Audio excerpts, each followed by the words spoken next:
My husband's secret second wife lived next door. For 7 years, I never suspected. The first time I heard my husband's name from a stranger's mouth at a funeral, I laughed. I actually laughed because I thought it was a joke, the kind old women in Nsukka like to make when they wanted to tease a woman about her husband's popularity. But the old woman beside me did not laugh. She looked at me the way you look at someone standing too close to a fire they cannot see. Inne, is it not Chidi, husband of Adaeze, that this boy resembles? I turned to look at the boy she pointed to. He could not have been more than 6 years old, dressed in a white shirt too big for his shoulders, standing beside a woman I did not recognize near the canopy where the cooking pot steamed. He had my husband's walk. Not similar to it, exactly it. The same way Chidi rocked slightly on his heels before he took a step.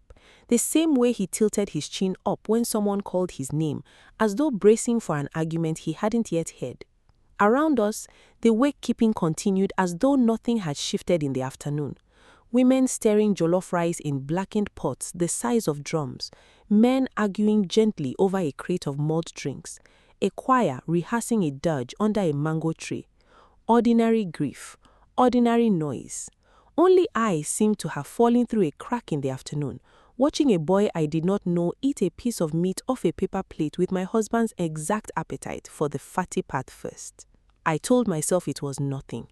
Enugu State is full of families who share blood somewhere far back, cousins of cousins, children who inherit gestures from uncles they have never met. I told myself this, and I believed it, because 7 years of marriage had taught me that Chidi Okonji was not a man who kept secrets. He prayed with me every morning before he left for his transport business.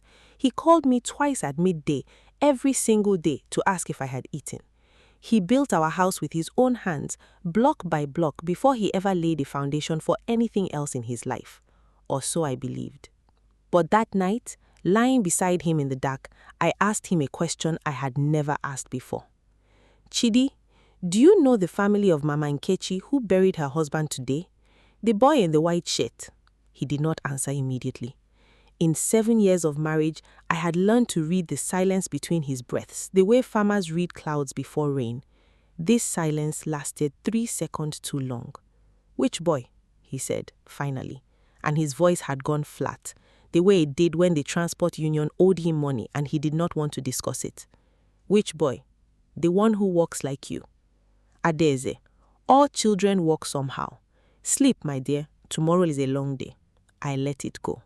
That was my first mistake, and it would not be my last, because I did not yet know that the man sleeping beside me had built an entire second life 3 streets away from the house he built for me, and that the woman raising his son in that white shirt had been calling herself Mrs. Okonji for exactly as long as I had. To understand how I did not see it, you must first understand who I was before that funeral. I was Adaeze Nwachukwu before I became Adaeze Okonji, the third daughter of a school teacher in Nsukka who believed education was the only inheritance worth leaving a child. I taught primary school mathematics for 2 years before I met Chidi at my cousin's introduction ceremony, where he arrived late, apologizing to everyone individually, carrying a bag of rice as a gift for a family he had never met. That was Chidi, a man who overcorrected for every small mistake with an even larger kindness, so that you forgot to ask why the mistake happened in the first place. We married in a church wedding that emptied half his savings, followed by a traditional ceremony where my father cried, not from sadness, but because Chidi had paid the bride price without haggling, which my father said showed a man who respected what he was receiving. I remember standing in my mother's old wrapper, retired twice by my aunties because they said the first knot was not tight enough to hold a marriage. And I remember Chidi kneeling before my father with a tray of cola nuts and drinks, laughing nervously as the Omana teased him about the size of the bride price basket, calling him the small transport boy who wanted a school teacher's daughter. He answered every joke with a joke of his own, and by the end of that afternoon, even my hardest uncle, a retired civil servant who trusted no man easily, had clapped him on the shoulder and called him our son. I did not know then that 6 months before that very afternoon, in a quieter compound near Abakaliki, another family had already called him the exact same thing. We built a life in a modest but well-kept bungalow off Odinigo Road, close to the university that we could hear the choir practicing on Thursday evenings, far enough from the market that the noise never disturbed our sleep. Chidi's younger sister Nkiru lived 2 streets away with her own young family, and I grew close in those early years, trading recipes, minding each other's houses when one of us traveled. She would later become, without knowing it, one small thread in the lie that held everything together.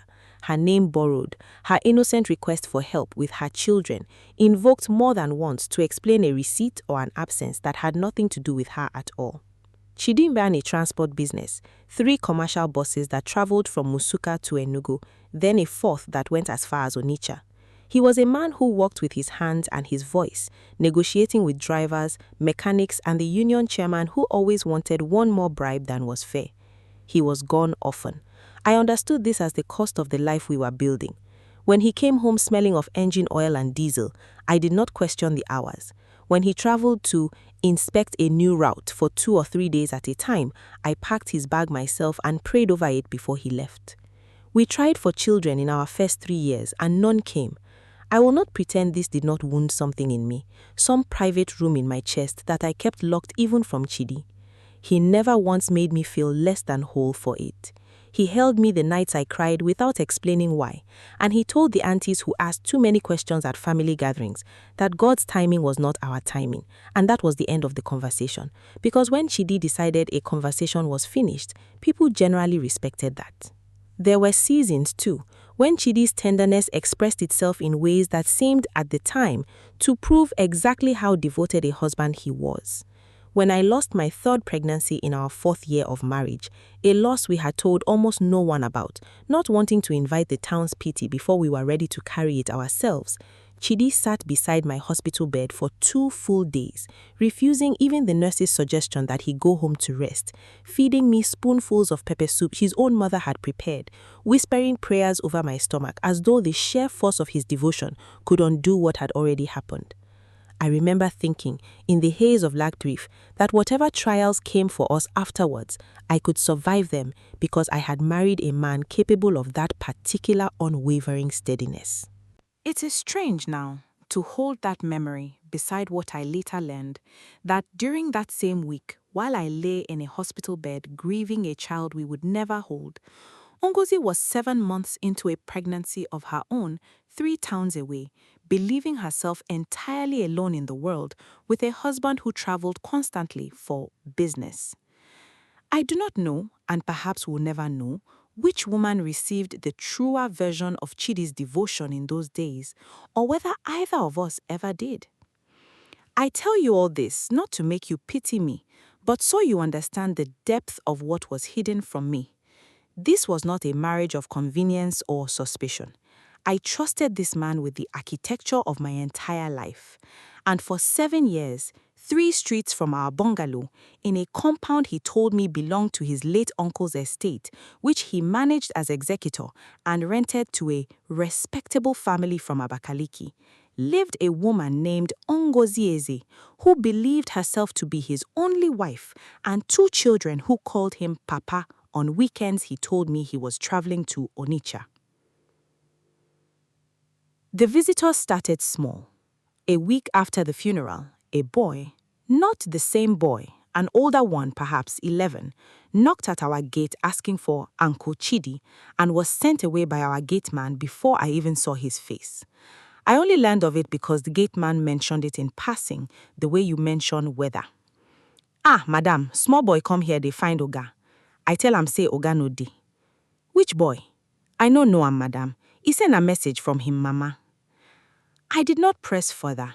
Chidi had cousins scattered across 3 states, nephews who ran errands for uncles, the ordinary traffic of an extended Igbo family. But something about the gateman's account sat wrong in my stomach for days, the way a meal sits wrong when the pepper was old before it was cooked. I found myself, without quite deciding to, watching the gate more closely in the evenings, counting the days Chidi returned, smelling faintly of a soap we did not use in our own bathroom. 2 weeks later, I found a receipt in the pocket of his trousers before I sent them to the wash. A receipt for provisions for children's school sandals, 2 pairs, sizes that did not match any child I knew of in our family. I stood in the small washroom holding that slip of paper for a long time, turning it over as though the back might explain the front. And I remembered the strange calm that settled over me, the calm of a woman deciding, without yet admitting it to herself, to become a detective in her own house. I asked him about it at dinner, holding the receipt loosely, as though it meant nothing. "Ah," he said, barely glancing at it, "that is for Nkiru's children. You know her husband traveled and she asked me to help with small things." Nkiru was his younger sister, married to a man who worked offshore for months at a time. It was a reasonable answer. Everything Chidi ever told me was a reasonable answer. That was his gift and his weapon. He never lied in a way that gave you something to hold. He simply redirected, softly, the way a river redirects around a stone without ever seeming to notice the stone was there. But something in me had begun to shift, quietly, the way soil shifts before it finally gives way. I began noticing what I had trained myself not to notice. The phone he kept face down on the table, the trips to Onitsha that never produced receipts from hotels, though he claimed to stay in hotels. The way he answered certain calls by stepping fully outside the compound, even in the rain. I did not accuse him. 7 years had taught me that accusation without proof only taught a clever man to hide his tracks better. Instead, I watched. I began to keep my own quiet ledger, the way my father had taught me to keep account books at his school. Small entries, dates, observations, nothing dramatic, just facts collecting like sediment at the bottom of a river. There was a Sunday, not long after the receipt, when Chidi came home with a small scratch along his upper arm, still faintly pink, the kind a child's nail leaves when it grabs too eagerly at an arm reaching down to lift it. He said a dog had jumped on him at the motor park. I said nothing, but I touched the mark gently that night when he slept, and I understood, in the wordless way a body sometimes understands before the mind will allow it, that a story was being built around me in careful, deliberate bricks, and that I was standing in a house whose second floor I could not see. I began to notice, too, how the calls he stepped outside to answer, always in the rain if it was raining, always with his voice dropping into a register softer than the one he used with me, seemed to follow a rhythm, heaviest on Thursday and Friday evenings, as though someone were confirming plans for a weekend visit. I wrote the pattern down.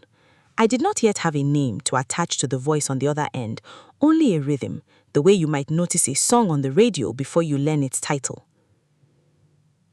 The unexpected ally came from a place I never anticipated. Chidi's own driver, a young man named Obinna, who had worked for him for 4 years and who I had always treated kindly, sending food to the garage whenever I cooked something special. Obinna found me alone one Saturday afternoon at the market buying peppers, and he approached with the nervous energy of a man carrying something too heavy to hold much longer. "Madam Adaeze, make I ask you something. You know Vex." "Ask, Obinna." "That house for Ogui layout, the one where Oga they call him uncle property, na him they stay there every Sunday when he tell you say he dey inspect motor for Onitsha motor park." The peppers fell from my hand. I remember this detail with painful clarity, the way they scattered across the dusty ground, small and red, and how a child ran over to help me gather them, and I could not thank her because my mouth had gone completely dry. "What did you say?" Obinna would not meet my eyes. "Madam, I no wan cause wahala for Oga house, but I dey drive am go there too many times. Na there him second family dey." Second family. The words did not fit into any sentence I had constructed about my life. I asked Obinna to say it again slower, and he did, and each word landed like a stone thrown into still water, the ripples spreading outward until they touched every memory I had of the last 7 years. He told me what he knew, that the house on Ogui layout, which Chidi had described to me as his late uncle's property, managed as executor's duty, was in fact where a woman named Adaeze lived with 2 children, a boy of 6 and a girl of 9, that Chidi visited there most Sundays and sometimes stayed 2 or 3 nights when he claimed to be traveling for business, that the neighbors on that street called the woman Mrs. Okonchi, and that the children carried our family name. I asked Obina why he was telling me now, after 4 years of driving my husband to that house. Madam, he said quietly, my mama don die last month. Before she die, she tell me make I no carry other people wahala for my head again, because God dey watch everything. I no fit continue to help Oga hide something wey go break person heart. Madam, abeg, no vex for me, Obina added, twisting his cap in his hands like a man wringing water from a cloth. I dey drive am there since 4 years now. Every time my chest dey pain me small small, but na my Oga, na him dey pay my salary. I no know how to talk am. How many children? I asked, though some part of me already knew the answer would not comfort me, however it arrived. 2, madam, 1 boy, 1 girl. The boy resemble Oga well. I even carried them go hospital one time when the small girl catch malaria, and Oga travel comot for Onitsha, say make I no tell you. I thanked him. I do not know how I managed the words, but I thanked him and I asked him to say nothing to Chidi about our conversation. Then I went home, put away the peppers I had somehow still managed to buy, and sat in my kitchen until the light outside turned orange, then grey, then black. I did not eat that night. I did not pray, though I usually prayed before bed. I simply sat with my hands folded on the table, the way my mother used to sit when a letter came from a relative who had died before she could reach them in time, as though stillness itself might slow down a grief that had already begun moving too fast to stop. I did not confront Chidi that night or the next. I needed proof that could not be talked around, redirected, softened into a reasonable answer. So, on the following Sunday, when Chidi told me he was traveling to Onitsha to inspect the new routes, I told him I was visiting my sister in Enugu for the weekend. He kissed my forehead, told me to greet everyone, and left in his car with a small bag, humming a hymn under his breath. I did not go to Enugu. I asked Obina quietly to take me to Ogui layout, and he agreed, though his hands shook on the steering wheel the entire drive, as though he were delivering me to my own execution rather than to the truth. The house was modest but well built, painted a pale yellow with a small veranda, potted plants along the walkway, the kind of home a careful woman keeps. I watched from across the street, hidden partly behind a parked lorry, my heart pounding so loudly I was certain the whole street could hear it. Chidi's car was parked in the compound. Through the low fence, I could see him lift a small girl into his arms, spinning her once before setting her down, laughing in a way I recognized, the same easy, unguarded laugh he gave our own family gatherings, the laugh that had made me fall in love with him at my cousin's introduction ceremony 9 years earlier. A woman came to the doorway, wiping her hands on an apron, smiling at him with the specific fondness of a wife greeting a husband home from work. She was younger than me, perhaps by 5 years, with a round, kind face and braided hair pinned neatly at the back of her head. I sat in that car for 2 hours, watching a life unfold that had nothing to do with me and everything to do with me at the same time. I watched my husband eat a meal on that veranda. I watched him help the boy with what looked like homework. I watched him kiss that woman's forehead exactly the way he kissed mine every morning before leaving for work, as though he had one gesture and simply distributed it evenly between 2 households. At one point, the little girl, Adaeze, I would later learn her name, ran to the fence, chasing a stray kitten, and for a moment she looked directly across the street, though she could not have seen me hidden behind the lorry. She had my husband's eyes exactly, the same slightly downward corners that made him look perpetually thoughtful, even when he was only tired. I pressed my hand against my mouth to keep from making a sound. It is one thing to be told a truth. It is another to watch that truth run barefoot across a compound, laughing, chasing a kitten, entirely unaware that her existence had just rearranged the whole shape of a stranger's life, sitting quietly behind a parked lorry. I did not go inside. I did not confront anyone that day. I asked Obina to take me home, and I sat in my own kitchen once more, and this time I did not cry. I made my ledger. I wrote down the date, the address, the names I had overheard, Ngozi, the boy Chibuzu, the girl Adaeze, and I began very quietly to plan. I remember thinking with a coldness that frightened even me that I had spent 7 years being the wife who waited patiently for whatever explanation Chidi offered. I did not intend to spend an 8th year the same way. I want to tell you that I confronted Chidi immediately, with fire and fury, like the women in the stories always do. But grief does not work that way, and betrayal of this scale does not arrive all at once. It arrives in layers, each one revealing another layer beneath it, so that just when you believe you have reached the bottom, the floor gives way again. I first needed to understand how deep the lie went.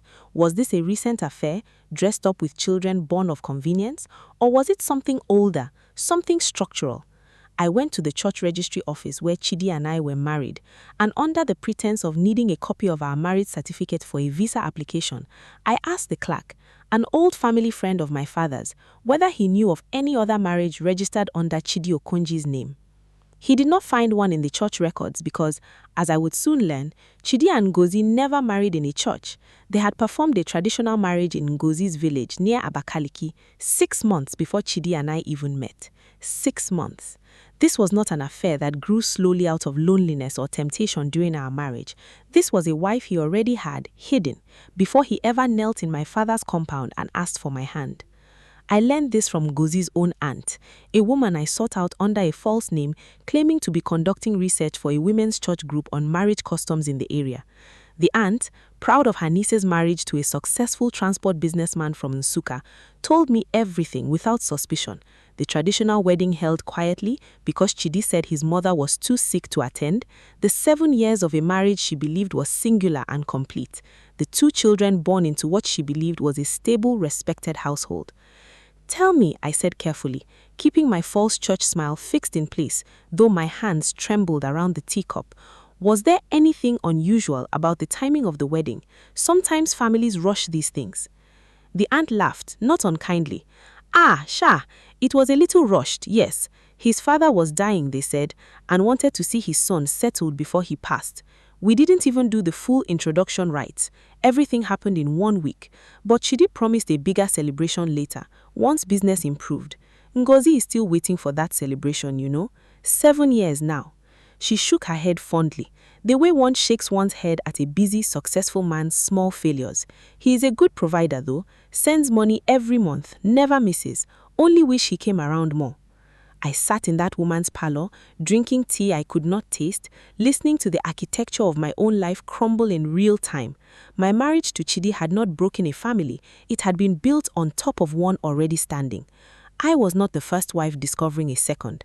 I was, in the eyes of tradition and truth, the outsider, though no one had told me this. Least of all the man who married me in a white church in front of 400 guests, while another woman waited 7 months pregnant, 3 towns away, believing herself his wife. I left that compound and drove nowhere in particular for almost an hour, the roads blurring past the windscreen, until I found myself parked outside my father's old school, empty now for the holidays. The blackboard chalk dust smell somehow still present in my memory, though I was nowhere near the classroom itself. I thought of my father's voice, the one certainty I had trusted more than any other growing up, that a life built on honest labor could not be shaken by lies, because lies had no foundation to stand on.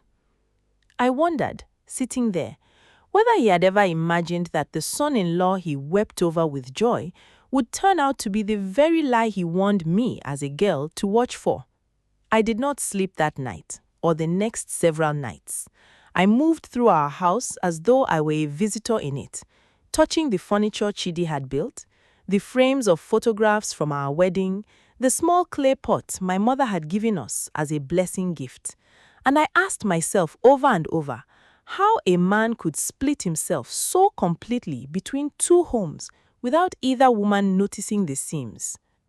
The answer, I would learn, was money and distance and a community that protected men more readily than it protected the truth. Chidi's transport business gave him a legitimate reason to be away for days at a time. His inheritance property story gave him a legitimate reason to visit Ogui layout regularly without suspicion. And the fact that Ngozi's family lived in Abakaliki, far from my own family in Nsukka, meant our 2 worlds rarely overlapped, until a funeral in a small town brought a boy in a white shirt close enough for an old woman to notice his walk. I confronted my mother-in-law first, not Chidi. I went to her compound on a Tuesday morning, and I asked her directly, without preamble, whether she knew of a woman named Ngozi and 2 children named Chibuzu and Adalgo. She was sweeping her veranda when I arrived, and the broom stopped mid-stroke the moment I finished speaking. hanging in her hand as though she had forgotten what it was for. For a long moment, she said nothing at all.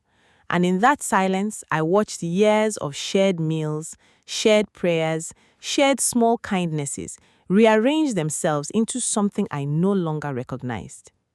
Her silence told me everything before her words did.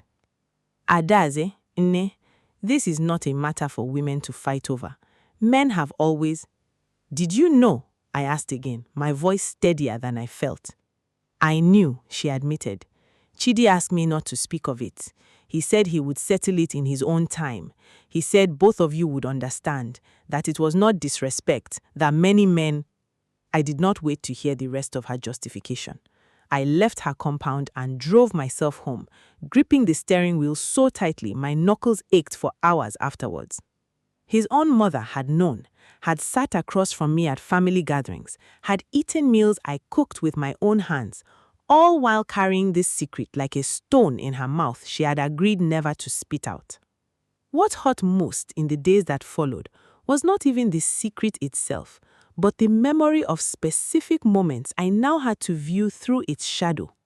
The way my mother-in-law had once held my hand at church and told me God would bless me with children in his own time, knowing, as she said it, that her son already had 2 children with another woman. The way she had accepted the wrapper I bought her for her birthday with such warm gratitude, knowing she was thanking the wife she considered, in some private calculation of her own, less permanent than the one waiting in Abakaliki. I did not speak to her again for almost a year, and when we finally did speak, it was a brief, formal exchange at a cousin's wedding, both of us careful, both of us aware that whatever had existed between us could not simply be rebuilt from where it had broken. The confrontation with Chidi happened on a Thursday evening, when he returned from what he called a route inspection in Onitsha. I had prepared nothing, no speech, no plan for how the conversation would unfold. I simply placed my ledger on the dining table, opened to the page where I had written the address on Ogui layout, the names Ngozi, Chibuzo, and Adaogo, and the date of a traditional marriage that predated our own by 6 months. He looked at the page for a long time before he looked at me. Adaeze, say her name. Say all their names. I want to hear you say them to my face, the way you've been saying them to hers for 7 years. For a moment, neither of us spoke. The generator outside hummed its familiar rattle, the same sound that had lulled me to sleep 1,000 nights beside this man, and I found it almost unbearable that something so ordinary could continue exactly as before, while everything else about my life had just been proven false. I finally said, my voice shaking now despite my effort to keep it level. How could you sit in this house and pray with me every morning? How could you kneel beside me in church and receive communion, knowing what you are carrying? He did not deny it. I will give him this much. When the lie could no longer hold its shape, he did not insult me further by attempting to stretch it. He sat down heavily, put his head in his hands, and told me a version of events designed even in that moment to soften his own guilt. He said he had married Ngozi first in the village tradition as a young man pressured by his dying father to secure an heir quickly before his father passed. He said the marriage had been arranged hastily, that he barely knew her when it happened, that he had come to Nsukka afterward to build his transport business and had genuinely fallen in love with me, and by the time he realized how deeply he loved me, he could not bring himself to end things with Ngozi, who had already borne him a son. Every year, I told myself I will settle it. I told myself, this year I will tell Adaeze everything and let her decide. And then another year would pass, and you would be so happy, and the business would need attention, and I would tell myself, not yet, not this year. Let me find a better time. There was never a better time. I understand that now. I made the time worse by waiting. You did not wait. Waiting suggests something passive, something that happened to you. You built 2 houses. You bought 2 sets of school sandals. You answered phone calls in the rain so I would not hear her voice. That is not waiting, Chidi. That is construction. You built this lie the way you built our house, carefully, with your own 2 hands, brick by brick, for 7 years. He flinched at that, more than he flinched at anything else I said that night. And I understood that some true things land harder than accusations ever could, because they cannot be argued with. I thought I could manage both, he said. I thought if I was careful, if I provided for both households, no one would be hurt. I have been hurt for 7 years, I said. Every single day you called me at midday to ask if I had eaten was a day you had already eaten with her the day before. Every trip to Onitsha was a lie built on top of another lie. You let your own mother lie to my face. You let me cry over the children we could not have while you had 2 children in a house 3 streets from mine. He had no answer for this, because there was no answer that could soften what I had already understood in my bones. This was not a man who had made one mistake and buried it in shame. This was a man who had built an entire architecture of deception, room by room, year by year, and had lived inside both houses of that architecture with what appeared to be genuine comfort. The following weeks unfolded with the particular cruelty of small towns, where privacy is a luxury no scandal survives. Word spread, first through Obina, though he swore he told no one, then through the church, then through the market women who had once admired how devoted a husband Chidi seemed. By the time a month had passed, everyone in Nsukka, and I was told most of Ogui layout in Enugu, knew that Chidi Okonji had kept 2 wives in 2 towns for 7 years. The elders convened, as elders do, attempting to mediate a resolution that would preserve the family's reputation more than either woman's dignity. They proposed that I simply accept my place as the town wife and Ngozi remain the village wife, a common enough arrangement in some families, though never one either of us had consented to entering. I refused. I had not built 7 years of my life to be quietly folded into a polygamous arrangement I never agreed to, married under a church that did not recognize such unions, deceived from the very first day I met the man. The meeting itself took place in my father-in-law's brother's compound, a wide-open courtyard with plastic chairs arranged in a loose circle, the eldest of the Umuna presiding with a walking stick he tapped against the ground whenever he wished for silence. My father sat beside me, his jaw tight, saying almost nothing for the first hour, though I could feel the anger radiating off him like heat from an afternoon road. Chidi is not the first man to keep 2 houses, the elder said carefully, addressing the gathering more than either of us directly. Perhaps nothing, my father interrupted, rising to his feet, his voice carrying the particular fury of a school teacher who had spent 30 years correcting children and had no patience left for grown men avoiding the truth. My daughter was married in a church before God and 400 witnesses by a man who already had a wife. That is not a matter of managing 2 houses with respect. That is fraud dressed in kola nut and prayer.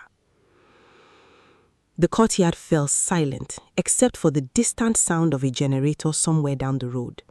It was the first time I had seen my father raise his voice among the elders, and something in his fury gave me the courage to speak my own piece plainly, without the softening women are so often trained to add to their anger. I am not asking the Umona to punish Chidi.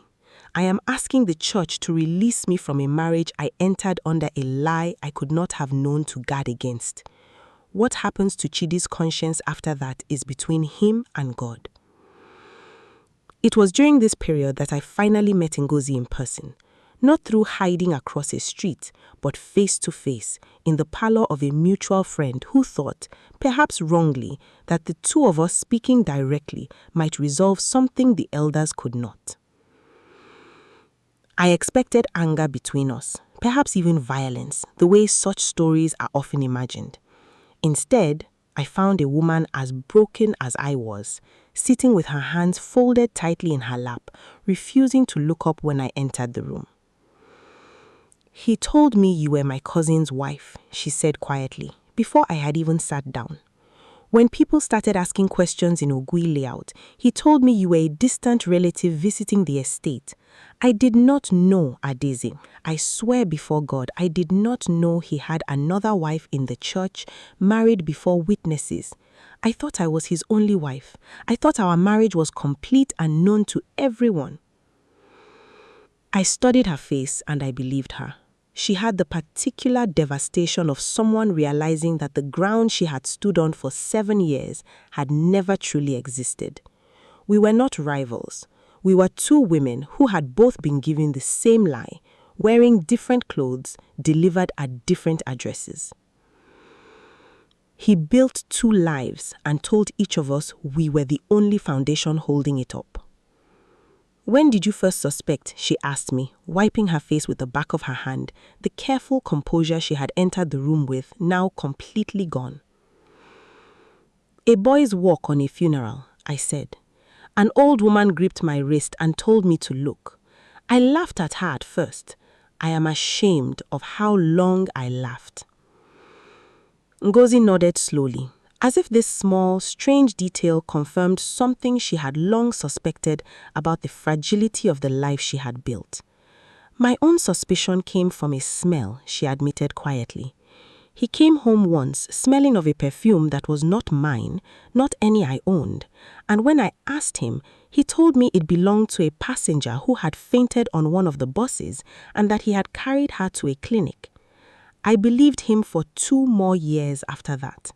I wanted to believe him so badly that I built a whole second lie of my own just to keep living inside the first one."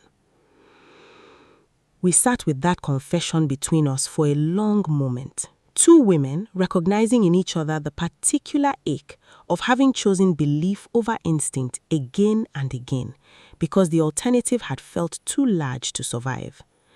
I found myself reaching for her hand across the small table between us, an instinct that surprised me even as I obeyed it. "I do not hate you," I told her, and meant it, perhaps for the first time fully understanding my own heart on the matter. I think if our positions were reversed, I would have believed exactly what you believed. He was very good at building belief. "He was," she agreed, "almost as good as he was at destroying it." Ngozi began to cry then, and after a moment, so did I. And something shifted between us in that room.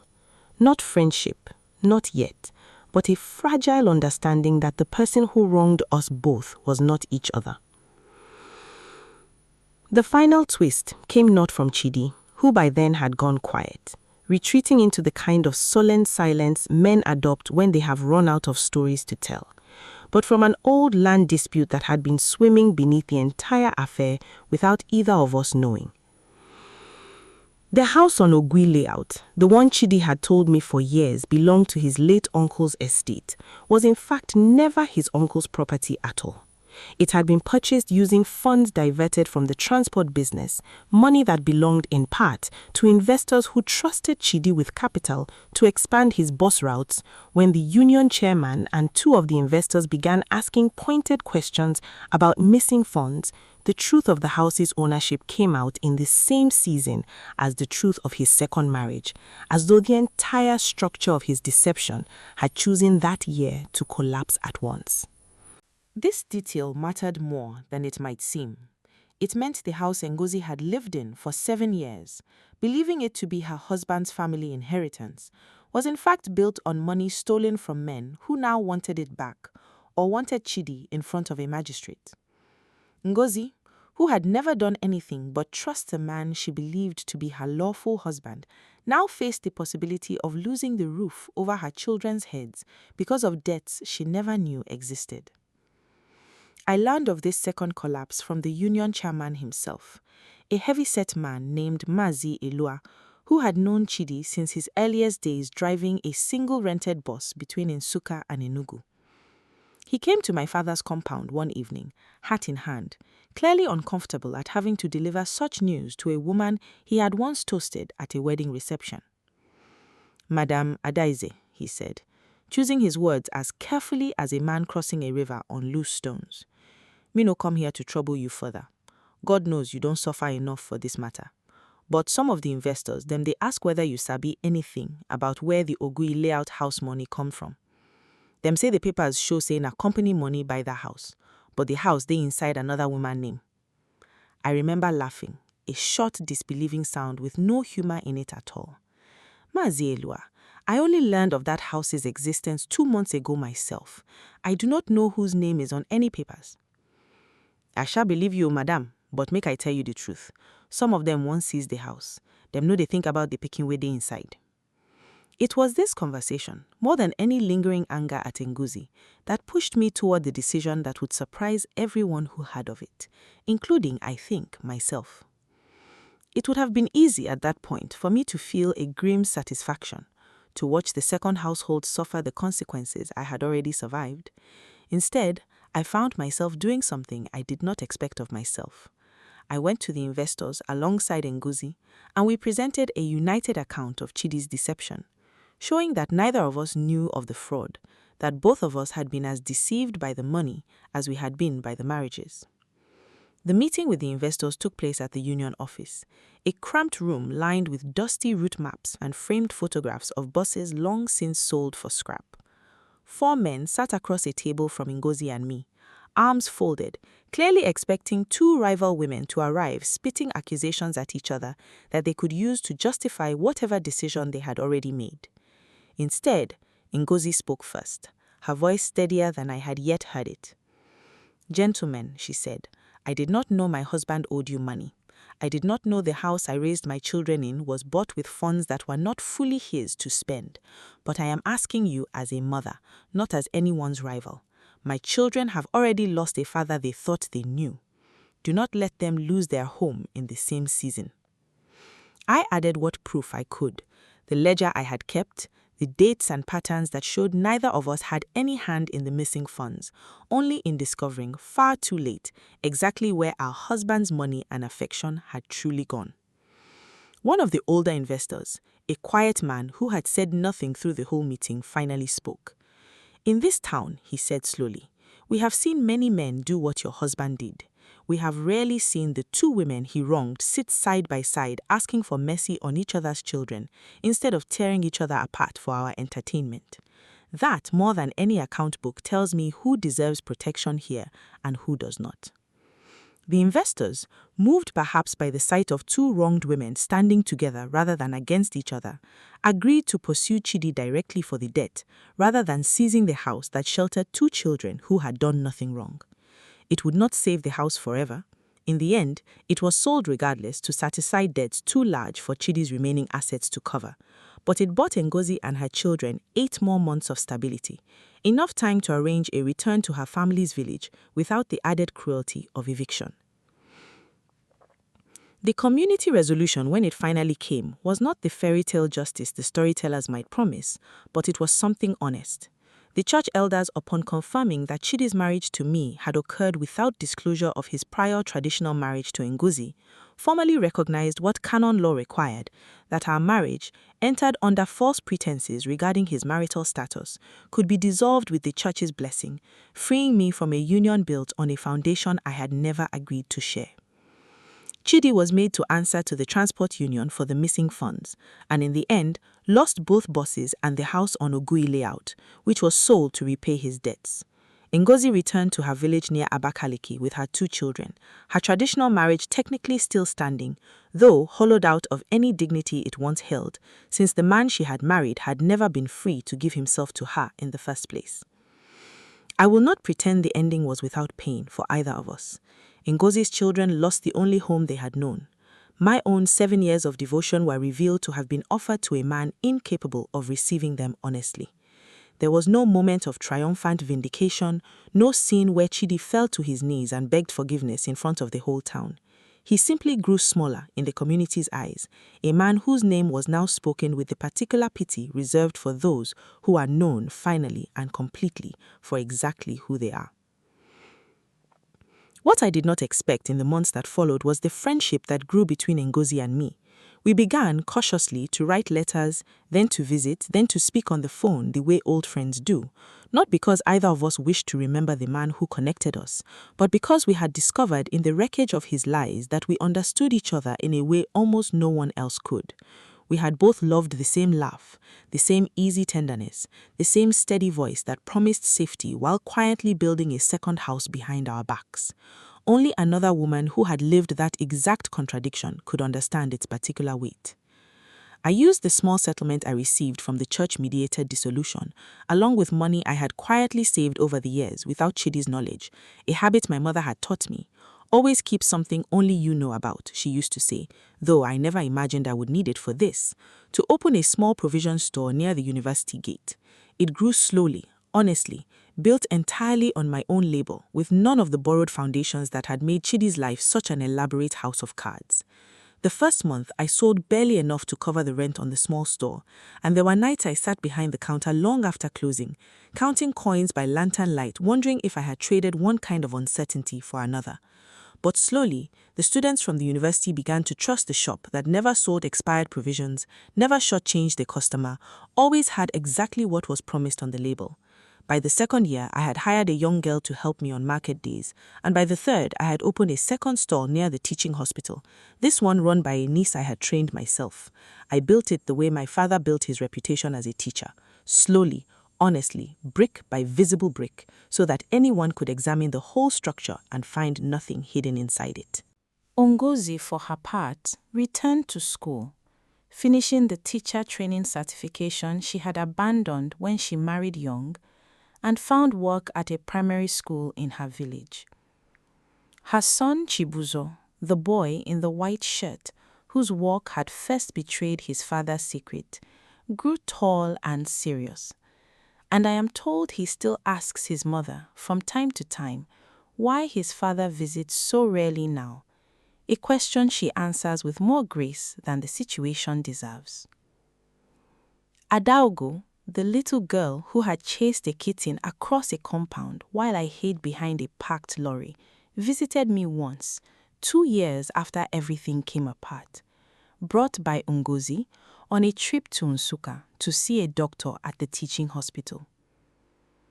She did not know, at 8 years old, the full weight of what connected us, only that her mother called me Auntie Adaeze, with a warmth that seemed to confuse and comfort her at once.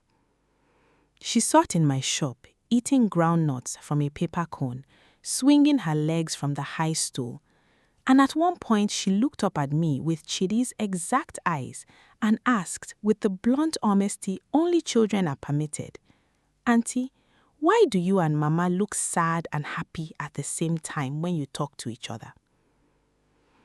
I did not have a simple answer for her then, and I am not certain I have found one since.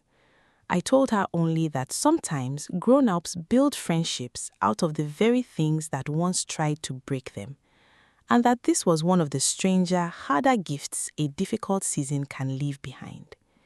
She seemed satisfied with this, in the easy way children accept explanations adults themselves do not fully understand, and she finished her groundnuts and asked if she could take some sweets home for her brother. I saw Chidi only once more after the church dissolution, at a distance in the Nsukka market, buying yam from a stall I used to frequent. He looked older than his years. The confidence that had once made him charming now cuddled into something apologetic and small. His shirt hung looser on him than I remembered, and he counted his change twice before accepting it. The careless generosity that once bought a whole bag of rice for strangers at an introduction ceremony, apparently worn thin by years of debt. He did not approach me, and I did not approach him. We simply existed for a moment in the same open air, two people who had once built a life together on ground that had never been solid. As I turned to leave, I heard him call my name, softly, almost a question rather than a greeting. I did not turn back.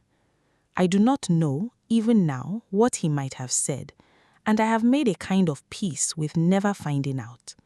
Some doors are better left exactly as close as the person who built them made them. I heard some months later, through the ordinary current of town gossip that never quite dries up, that he had moved to Onitsha to start over with what remained of his transport business, driving one of his own buses himself now that he could no longer pay a driver. Someone told me he attends a small church there, sits alone in the back pew, and has never remarried. I felt, when I heard this, not the vengeful satisfaction I might once have expected of myself, but something closer to a tired, unsentimental acknowledgement that a man who built his whole life on a divided foundation eventually finds himself standing on no foundation at all. I returned once, a year after the dissolution, to that same village near Abakaliki for another funeral, not connected to any of this, only the ordinary passing of a distant relation. And I found myself searching the crowd, almost against my will, for a boy in a white shirt. He was not there, of course.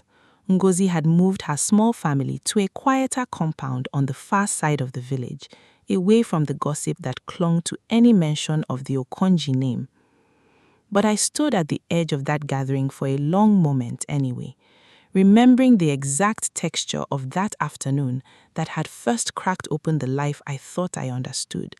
And I felt, strangely, something closer to gratitude than grief. That old woman's grip on my wrist was, in its own way, a mercy I did not recognize as one until years later. I think often about the boy in the white shirt at that funeral, and the old woman who gripped my wrist and told me to look closely at how he walked.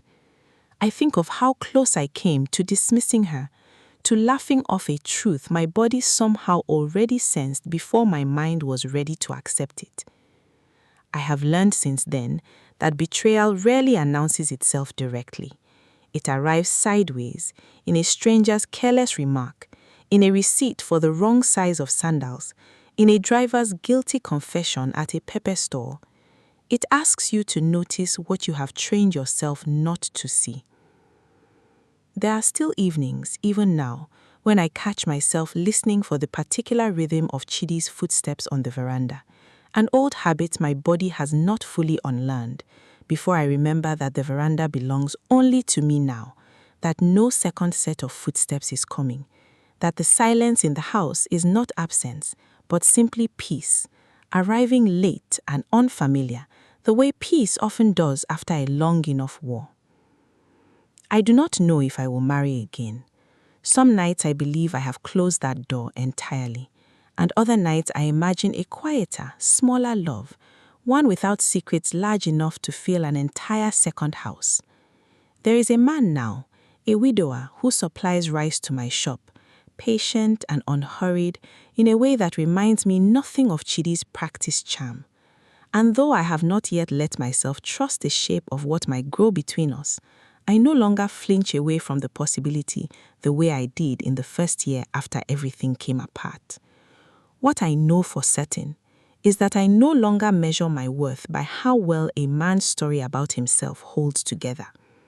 I measure it by what I built with my own hands after his story fell apart. A shop with my name over the door, a friendship with a woman I once might have called a rival, and a peace, hard-won and imperfect, that no longer depends on wondering what waits for me 3 streets away. My father, before he died 2 years after the whole affair had finally settled, told me something I have carried since, that the measure of a woman is not whether she is deceived, because even the wisest among us can be deceived by a patient enough liar, but what she builds in the wreckage once the deception is finally exposed to daylight. I think of this often, standing behind my counter in the early mornings before the students arrive, arranging tins of milk and bars of soap into careful rows, each one exactly what its label promises, nothing hidden behind it. The last time Ngozi called me, she told me Chibuzo had asked her mother a question that made her weep and laugh at the same time. "Mama," he had said, "if Papa built 2 houses, does that mean he had 2 hearts or only one, cut in half?" She did not have an answer for him. Neither, I think, do I. But I have come to believe that a heart divided in secret is no heart at all. Only the appearance of one, built carefully enough to fool 2 women, 2 households, and an entire town for 7 quiet years, until a small boy's walk at a stranger's funeral finally let the truth come home.